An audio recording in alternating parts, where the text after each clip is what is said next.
in. Recording has begun. Yep.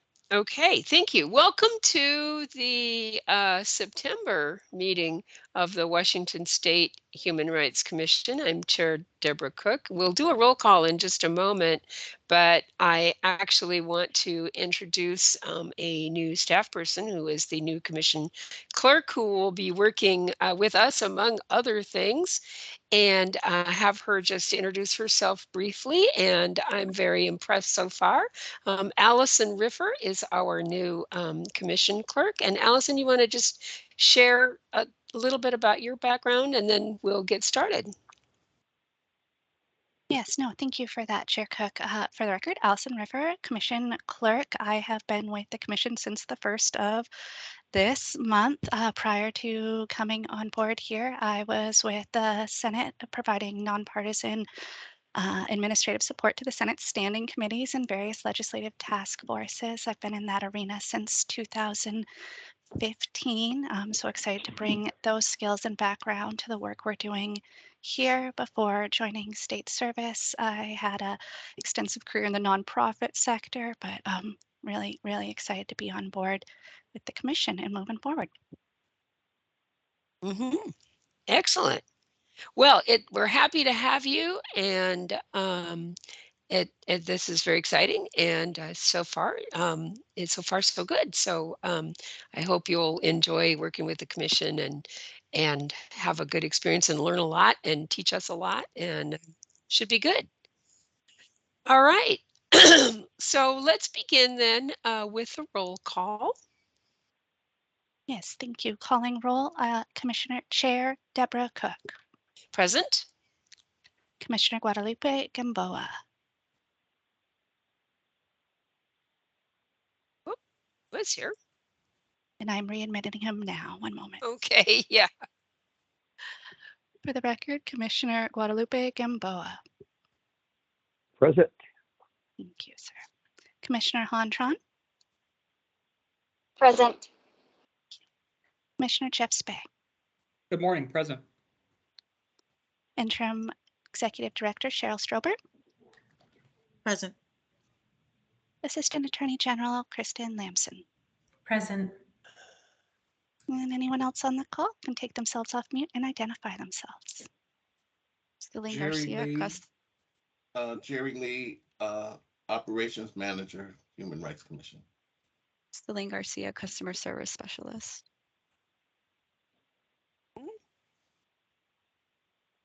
Okay. All right, thank you. And I've just lost my agenda, closed itself. Let's see. The next item on our agenda, though, is the approval of the minutes for August 18th.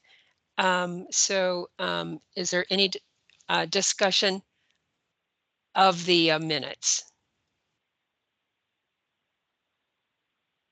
Right, I'll accept a motion to approve the minutes as submitted. Jeff Spey, so moved. I second. Thank you. All right. It's been moved and seconded that we accept the minutes. Let's see, all in favor say aye. Aye. Aye. Any opposed?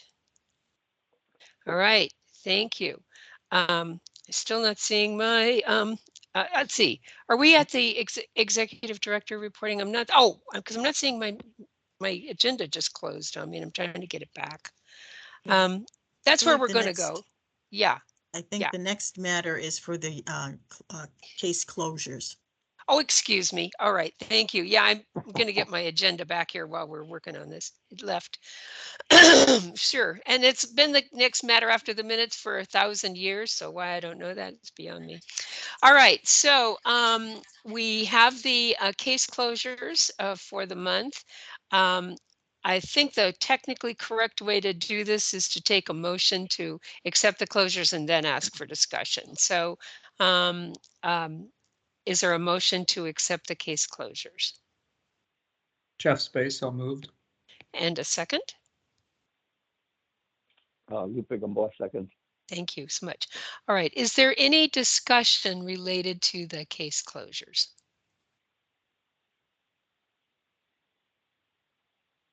All right. So hearing none, all in favor of accepting the case closures, please say aye. Aye. And those opposed?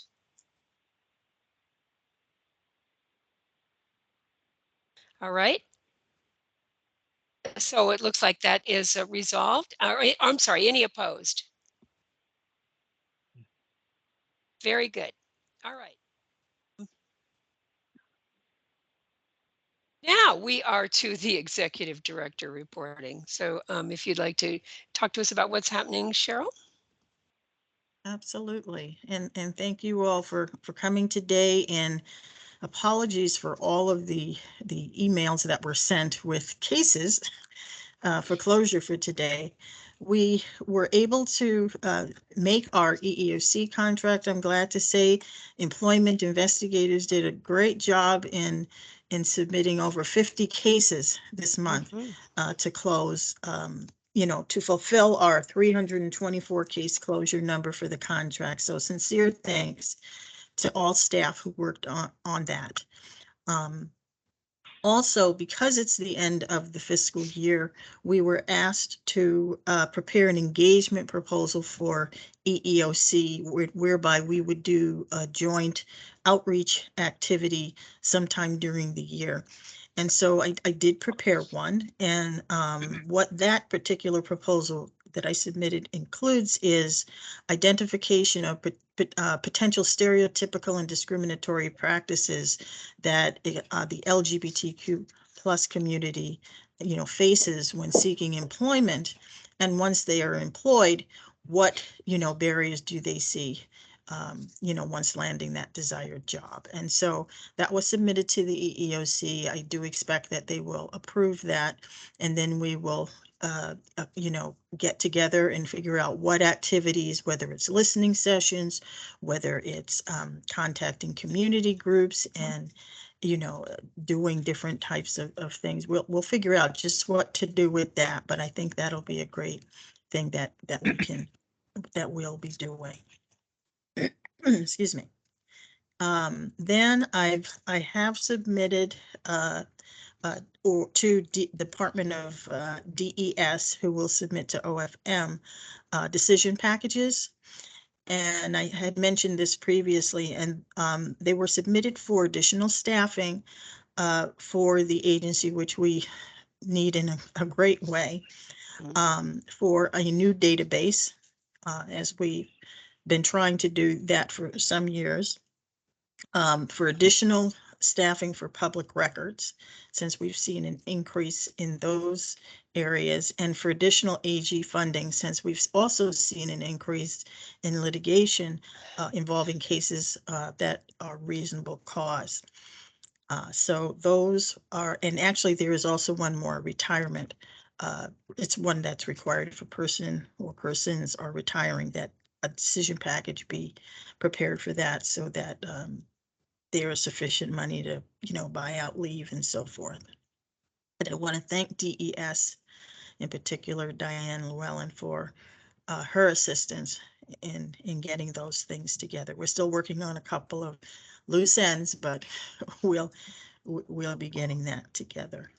In your packet was also a conciliation failure, Weatherall versus Alaska Airlines, and that's a reasonable cause case whereby a transgender individual was not allowed by the respondent, Alaska Airlines, to select the clothing that's appropriate for their gender identity. And so that was a reasonable cause case by one of our investigators. Madison Imiola was the investigator, and conciliated that, trying to resolve that between the complainant and respondent. Complainant was represented by ACLU, and there have actually been articles in newspapers in the state and outside of the state, I believe, regarding this case. It's probably a precedent-setting case, and so the parties were not able to conciliate. So the matter will go to the Attorney General's office for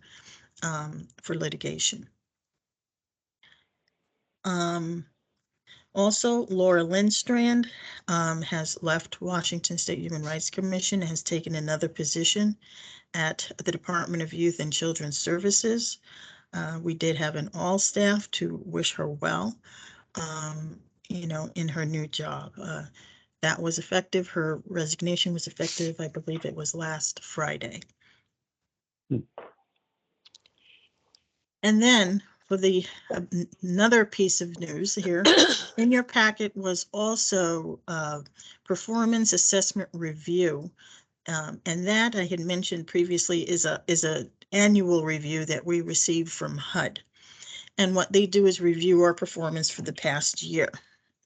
In this case, this year, I have to, again, thank the HUD team for closing 152 cases. And that was really the highest number of cases, largest number that the team has closed over the years that I'm aware of. And however, HUD did identify in their review some deficiencies that we have in our processing of cases. I would say that, well, I would note, I guess I should say, that the findings did not change as a result of the review of cases that they had some concerns about.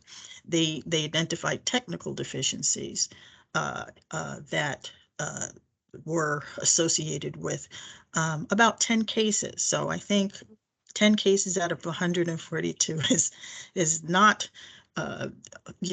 terrible. We strive to do the best we can and to get to do everything according to the standards, but 10 out of 152 is not poor. And again, they were technical deficiencies from what I could see. And those things included, they have their report that they prepare, just as we have our finding that we prepare. And they saw in their report there may have been information not included from our report. And so that was one of the issues. They also have their database, which is called HEMS. And in there, we put information about the case, and they want that information in a specific way. And in a couple of instances, information wasn't in there in the way that they wanted, or to the extent that they wanted. And so on.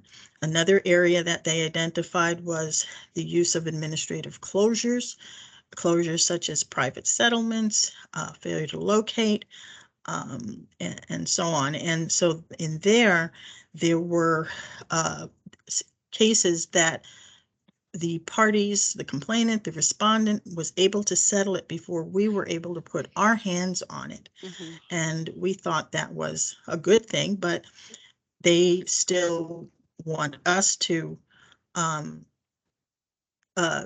attempt settlement, even though it may be an impossibility anyway. And so that was one. And one, issue too that has come up is that there is also the requirement that investigations begin within 30 days. And we certainly want to begin all investigations within 30 days. But I'll just share with you part of what the process is with regard to HUD cases, housing cases. We generate our own cases from people that call. And then we also have cases that HUD transfers to us each week. And so with that, we may get 6 or 8 cases per week. And we have 6 investigators. And so when you generate your own cases and you're investigating cases, and then you get additional cases, and it's not predictable how many will come, it is hard to keep up with that. And so we of course, now have a backlog of cases that we were not able to commence in 30 days. But we're certainly going to take a look and see what we can do with that. So those are the issues identified. HUD is now requiring us to take training and other steps to make sure that we retain our certification and that we're substantially equivalent. I did request training and technical assistance from them earlier this year. That was not forthcoming at that time. However, now that they we've had the review, Mm. they'll say, oh, Mhm. we'll do that training for you. And, and they want a plan on how we're going to, deal with these deficiencies that were identified by them. So I'm confident. We've already started. I've met with the HUD team. We've got plans on what to do. And we'll get through this. It's just another one of those wrinkles that sometimes comes up, and I think other agencies in the state that have been substantially equivalent have faced the same types of things. So it's, I guess, just our turn here this time. Let's see, is there anything else? I think that's all I have. It's a lot, but yeah, that's what I've got for today. And yeah, and I do want to recognize and thank Celine Garcia and Deborah Gonzalez for their work and taking on the responsibilities of commission clerk over the past year and change. And now they can do their other work Mhm. since we have a Mhm. new commission clerk. So thank you to them.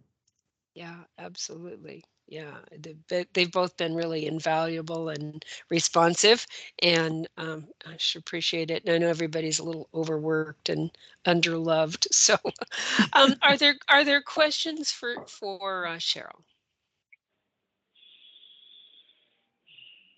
Yeah. Hi, So this as you're, is go ahead, Lupe. Yeah. Commissioner Gamboa. Yes, I'm glad that that that you're that we're already taking the initiative on on areas identified as for the deficiencies, especially the the not starting the investigation within 30 days. So it's good to get a head start on this, and Mhm. because I think it is an important issue. Yes, Yeah. absolutely. Yeah. And additional resources are needed, and that's part of our decision packages. And also the hiring, that has to Right. take place Right. in order to get additional bodies so that those things can take place. It's not, and I tried to explain, it's not that we don't want to do this or we're just languishing Right. or something. It's you Right. can't possibly keep ahead of what you have when you get new cases every week, 3 and 4 new cases Right. every week in Right. addition to what the agency itself generates. That's an Right. Right. impossibility no matter what the circumstances are. So there may need to be some kind of a procedural option to be able to at least get them started or something, even Yes, if there's if you so yeah, it's kind of artificial because it shoves the delay down the pike, and I'm not sure that's any better. But if that is part of what they're expecting to be able to show to that may be a piece of it. As well. So I don't know. looking at strategies to, handle those things. Yeah, yeah, That will be acceptable to HUD. yeah, right. And it is challenging. It is challenging to work with them. I've already observed this. So yeah. Um, okay. Any additional questions or comments for um, Cheryl at this time? All right. Our next item on the agenda is a commissioner update. Do we have any commissioner reporting of any activities?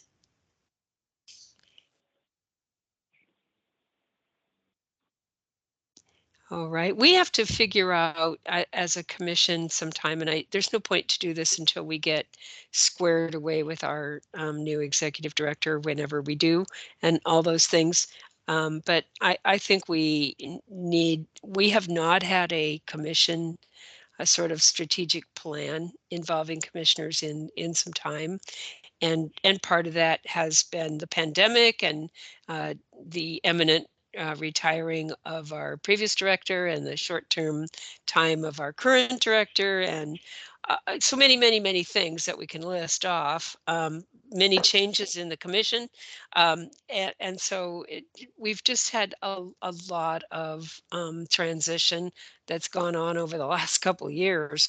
I'm kind of concerned that we need to figure that out, and I'll be giving some thought and discussion with both Cheryl and staff regarding this to try to figure out how to move forward to have an actual planning meeting so that we can get on track again. But there are just a few logistical things that sort of need to get into place first. So it's on my radar, but I'm feeling like we have a plate full right now in terms of the the personnel process. All right, do we have an AG update? I do not have anything to share with you this morning. I did speak with Colleen Melody, the director of our Civil Rights Division, and she said there is quite a lot of activity, but nothing to report right now. So we'll hopefully have something for you next month. All right, very Thank you. good. Yeah. Yeah. Yes. I have a request. Yes.